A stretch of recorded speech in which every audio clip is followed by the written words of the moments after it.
मित्रांनो नमस्कार, मी मिलिंद जाधव TV10। आज आपल्यासोबत आहेत दिनेश सावंत साहेब आणि त्यांचा सहकार क्षेत्राशी सहकार संस्थेशी संबंध आलेला आहे आणि त्याच्या संदर्भातच ते आज आम्ही सरकारी ऑफिसमध्ये आलेलो आहे।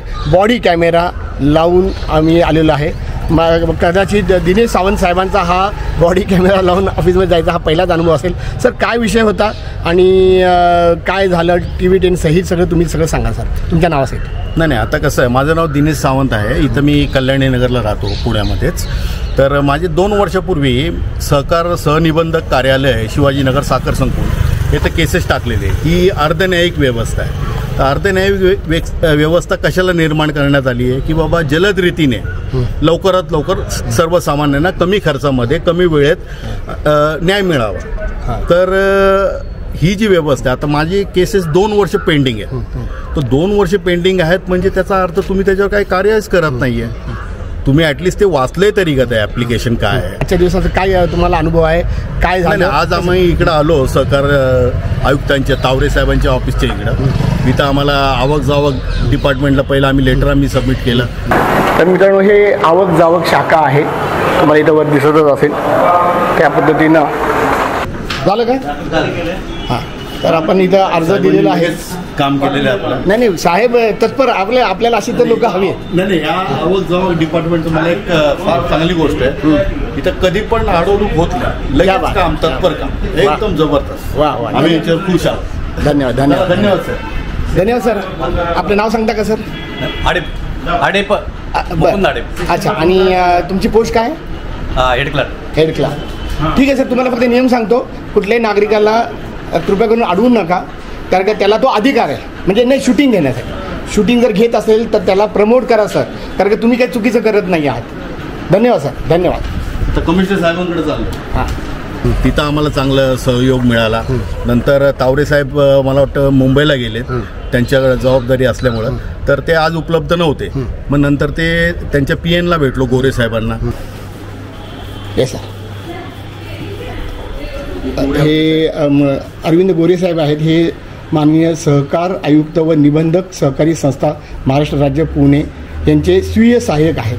तर त्यांना पण आता भेटणार आहोत आणि त्यांना पण लेटरसुद्धा दिलेलं आहे। नमस्ते सर, मी मिलिंद जाधव TV10। मी बॉडी कॅमेरा लावलेला आहे आणि हाही कॅमेरा मी घेतो आहे। ह्याच्यामध्ये आम्हाला जी काय माहिती हवी असेल ती आम्ही रेकॉर्ड करणार आहे।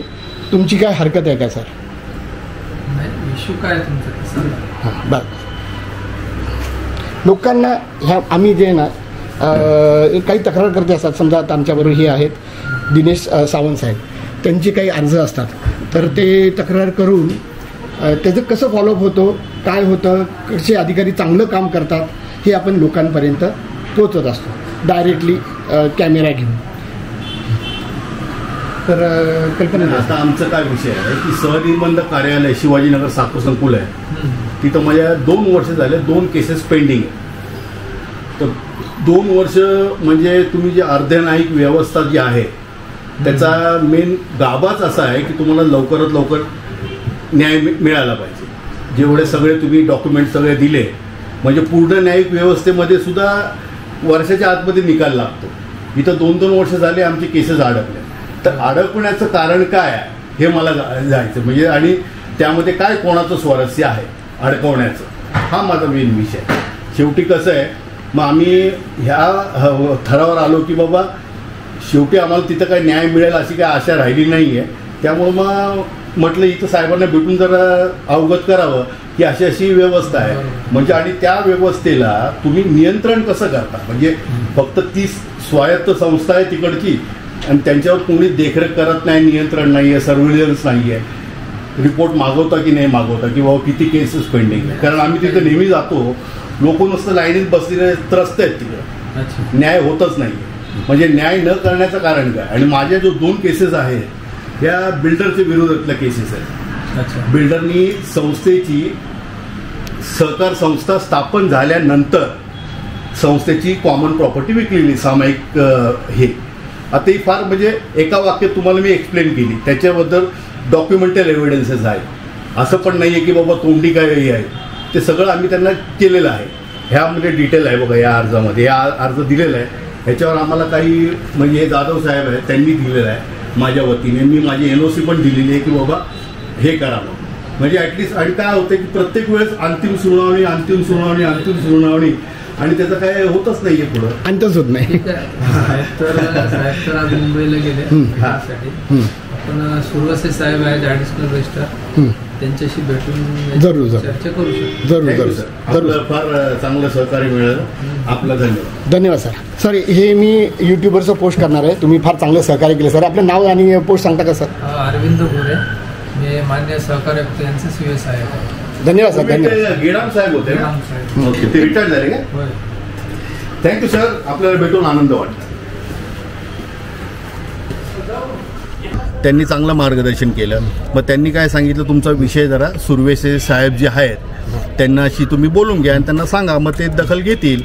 मग त्यांच्याशी पण चर्चा केली आम्ही. त्यांना तो विषय काय आहे समजून सांगितलं.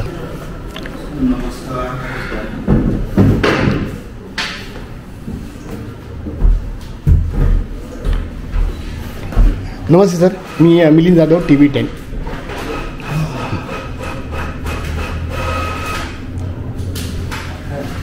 हा अर्ज आम्ही आता इकडे दिला होता साहेबांना.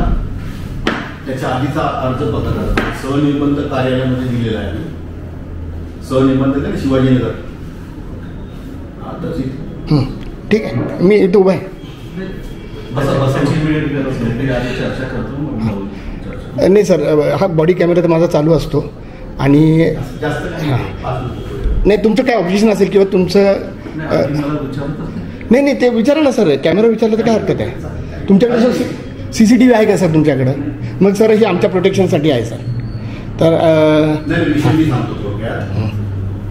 कोऑपरेटिव्ह जॉईंट रजिस्ट्रार ऑफिसमध्ये सहनिबंध कार्यालयामध्ये मागील 2 वर्ष माझ्या 2 केसेस पेंडिंग आहेत आणि फार साध्या सरळ सोप्या केसेस आहेत. ते 2 वर्ष लागतात अर्धन्यायिक व्यवस्थेमध्ये. म्हणजे नॉर्मल जे पूर्ण न्यायिक व्यवस्था आहे तिथं तुझा एवढा वेळ लागत नाही. 6 महिन्यात 8 महिन्यात आमचे केसेस पूर्ण झालेले आहेत. या कोऑपरेटिव्ह कोर्टामध्ये पण मी केसेस केलेले आहेत. 6 महिने 8 महिन्यात संपूर्ण निकाल लागतो. हिअरिंग चालू आहे. हिअरिंग चालू आहे. प्रत्येक वेळेस ते म्हणतात की अंतिम सुनावणी. काय नंबर आहे तुमच्या केसचा? त्यात दिलेला बघा मी. एकाचं 98 केस आहे आणि एकाचं 120चं एक अपील आहे. म्हणजे माझं काय म्हणणं आहे, तुम्ही का दाबून ठेवलंय? तुमच्यावर काय दबाव आहे, काय प्रेशर आहे, का कोणी सांगितले म्हणून तुम्ही अडवणूक करता आमची? तिथं आम्ही तुमच्याकडे न्याय मागायला यायचंच नाही. हा अर्ज दिला दिलेला त्यांना. म्हणजे कसं आहे, आम्हाला काय म्हणायचं, कॅमेऱ्यात कैद करायचंय की तुम्ही म्हणताय की अंतिम सुनावणी आहे, कुठंतरी न्याय मिळेल म्हणून माणूस जातो ना तिकडं. याच्यामध्ये तुमचं नेमकं पिटिशन नंबर काय होते? ह्याच्यात नाही. हे आता आम्ही काय म्हटलेलं आहे, एक तर तुम्ही तरी आम्हाला ऑनलाईन करून द्या. म्हणजे ऑनलाईनचं कसं रेकॉर्ड राहतं ना.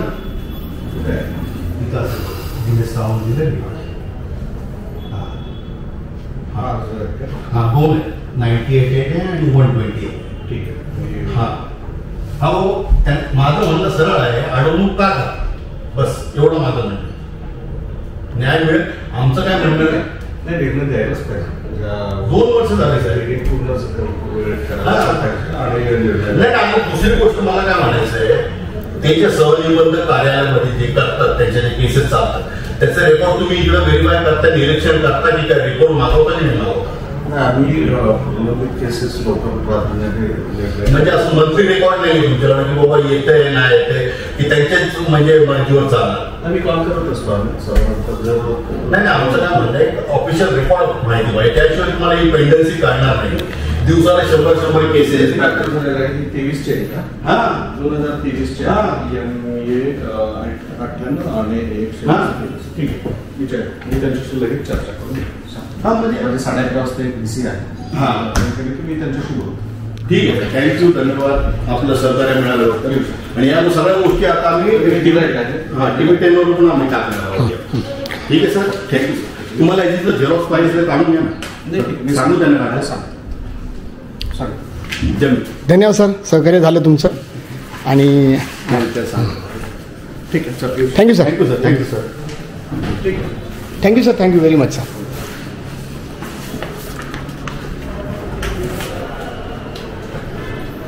त्याचे प्रिंट काढून ठेव.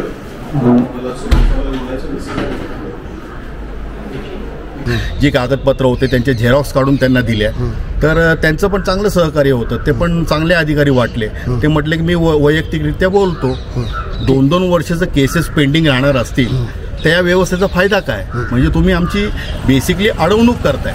TV10नी याबद्दल समाज जागरूक करणे, सहकार हा फार मोठा विषय आहे पूर्ण महाराष्ट्रभर, आणि पुण्यामध्येच नाही म्हटले, पुणा आजूबाजू कमीत कमी 20,000 कॉपरेटिव्ह हाऊसिंग सोसायटीज आहेत. बॉडी कॅमेरा सहित सरकारी ऑफिसमध्ये जाणं, हा अनुभव तुम्हाला कसा वाटला? हा जरा माझ्यासाठी नवीनच होता. म्हणजे एवढं मी काय म्हणतात त्याला कम्फर्टेबल नव्हतो यासाठी, कारण मी पहिल्यांदा कधी असलं केलं नाहीये. पण आता ह्या सहकारामुळे मी भरपूर गोष्टी शिकलो. मला मराठी लिहायला पण भरपूर त्रास व्हायचा, पण आता मी चांगलं अस्खलित मराठी लिहायला लागलो. हा, तर आणि आता बॉडी कॅमेऱ्याची पण मला सवय नाहीये, तर ते पण आम्ही आता करू. कसं काय ते हळूहळू आपण समाज सुधारक काम करायचंय आपल्याला आता. तर मित्रांनो, मला पुण्यातील नागरिकांना हेच सांगायचं आहे की सर्व ठिकाणी कुठलाही एक माणूस जो कोणी असेल, आज समजा मी बॉडी कॅमेरा लावून मी जातो, मिलिंद जाधव प्रत्येक ठिकाणी येऊ शकत नाहीत. जर असे नागरिक जागरूक झाले आणि कमीत कमी त्यांनी स्वतःचा आणि आणखीन एखादा प्रॉब्लेम अशा पद्धतीने सोडवला तर त्यांचा कॉन्फिडन्सही वाढेल. आणि ही गोष्टच मला जास्त प्रमोट करायची आहे. मित्रांनो, परत मी सांगतो की मुद्दा काय आहे की कुठलाही नागरिक बॉडी कॅमेरा म्हणजे काय की कुठलाही कॅमेरा, तुमचा मोबाईलसुद्धा हा बॉडी कॅमेऱ्यामध्ये म्हटला जातो. तुम्ही तो हातात धरलेला असतो, मी तो छातीला लावलेला असतो, तुम्हाला इथे दिसेल, इथे बघा, हा माझा बॉडी कॅमेरा. तर मित्रांनो, ह्याची गरज नाही आहे. तुम्हाला तुमच्या मोबाईलनं तुम्ही कुठेही शूटिंग करू शकता. मुद्दा हा आहे की तुम्हाला तुमचा तो बेसिक अधिकार आहे. आणि असे नागरिक, अशी जी संख्या वाढली तर माझ्यावरचा लोड कमी होणार आहे. मला उन्हाचं सगळीकडे फिरावं लागणार नाही आहे आणि प्रॉब्लेम सगळ्यांचे सॉल्व्ह होतील. आणि त्याचबरोबर सावंत सरांकडनं मी एक प्रॉमिस देतो, सर, जर TV10ची तुम्हाला काही मदत झाली असेल असं वाटत असेल तर याचं तुम्हाला रिटर्न द्यायचं आहे, दुसऱ्यांना मदत करू. नाही, आपला जी संकल्पना आहे फार चांगली आहे. समाजामध्ये अशी लोक असणं फार गरजेचं आहे. आणि आम्ही तुम्हाला TV वर नेहमी बघतो. आता मुख्यतः तुम्ही मनपामध्ये जास्त कार्यरत असता, तिकडचे भरपूर गोष्टी तुम्ही बाहेरून काढलेल्या आहेत. तर आम्ही सतत बघत असतो TV10. त्याच्यावर आम्ही आमच्या कमेंट पण टाकतो, लाईक्स पण टाकतो. आणि समाज प्रबोधन हा फार मोठा विषय आहे. म्हणजे ज्यांनी त्यांनी आपापल्या परीने केलं पाहिजे. प्रत्येकाचा खारुताईचा वाटा पाहिजे. प्रत्येकजण आपल्यासारखं करू शकत नाही आणि प्रत्येक जणाला तेवढी हिंमत नसते, आर्थिक सोर्स नसतो, म्हणजे भरपूर गोष्टी अडथळे असतात. पण शेवटी कसं आहे की जोपर्यंत तुम्ही मागत नाही न्याय, तुम्हाला न्याय मिळत नाही. तर न्यायासाठी हा प्रत्येक ठिकाणी संघर्ष आलाच आणि तुम्ही संघर्ष टाळू शकत नाही. आणि आम्ही तुमच्या बरोबर राहणार आहोत. मी फक्त दिनेश सावंत नाही तर मी सर्व पुणेकरांना सांगतो की माझी स्तुती करण्यापेक्षा असं कार्य करा. आज दिनेश सावंत साहेबांनी ते कार्य करून दाखवलेलं आहे आणि माझ्याच कॅमेऱ्यामध्ये मी ते टिपलेलं आहे. पुढच्या वेळी मी नसताना सुद्धा ते हे करणार आहेत. बरोबर आहे, सुरुवातीला जरा भीती वाटते, पण हे केल्याशिवाय याचा प्रसार होणार नाही. तर त्याचबरोबर दिनेश सावंतांनी हे जे उदाहरण घेतलं, असे मला प्रत्येक पुणेकर दिसले पाहिजे. मी मिलिंद जाधव आणि तुम्ही बघत आहात TV10. मित्रांनो, आमचा हा व्हिडिओ शेवटपर्यंत बघितल्याबद्दल धन्यवाद.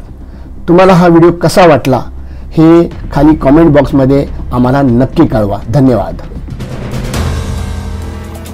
If you like the video, do like, comment, share and subscribe.